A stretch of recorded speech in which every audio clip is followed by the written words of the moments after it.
semblé intéressant de proposer une formation découverte de 3 jours à la faculté de médecine de Strasbourg, en partenariat aussi avec la faculté de médecine de la Cato de Lille.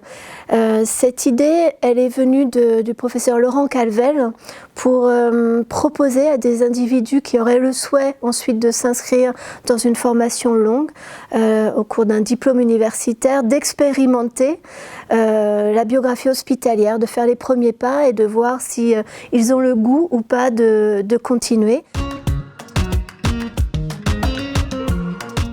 Alors cette formation s'adresse à des individus qui auraient le souhait de devenir biographe hospitalier au sein d'un établissement ou à domicile, donc des personnes qui ont une appétence à l'écriture et une appétence à la rencontre, aux soins, au prendre soin.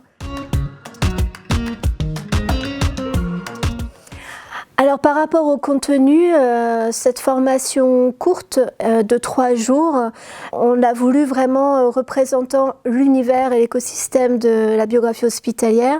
Donc il y a un premier jour que j'anime où je présente la genèse de cette approche. Ensuite, on va parler de la maladie grave et puis bien sûr des bénéfices pour les personnes biographées, pour les destinataires, les proches et puis pour les soignants. En fait, ça va vous donner un petit peu tout le chemin à suivre aussi de la biographie hospitalière. Qu'est-ce que c'est? Qu'est-ce que ça fait? Et pourquoi aujourd'hui l'on en a tant besoin?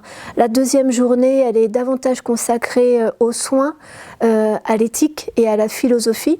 Elle sera animée par Rosane Lebert, qui est maîtresse de conférences, qui est aussi responsable éthique à l'Université catholique de Lille, et puis par Laurent Calvel, qui est professeur et qui va nous parler du champ de la maladie, des soins palliatifs. Donc il y aura les deux pôles, l'éthique et la philosophie avec Rosane, puisqu'elle est docteure en philosophie. Et le troisième jour, il y a Valérie Mazot qui va intervenir. Elle est biographe, familiale et hospitalière, et également romancière. Et avec elle, vous allez expérimenter l'écriture, l'auto-louange, l'autobiographie, la biographie. Les points forts de la formation, on peut les nommer, j'en vois 3. Le premier point fort, c'est que c'est à la faculté de médecine de Strasbourg.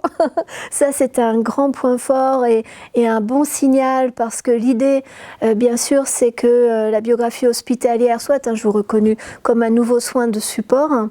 Et le deuxième point fort, c'est que l'on se partage ces 3 jours avec des professionnels et de la philosophie et du soin. Et peut-être le dernier point fort, c'est que l'association Passeurs de mots et moi-même sommes là pour répondre à toutes les questions. Et en tant qu'initiatrice de la démarche, voilà, c'est un plaisir de pouvoir transmettre à chacun, aux futurs étudiants. Alors pour conclure, moi j'aime à dire ne s'attendre à rien pour être prêt à tout. Donc venez nous retrouver.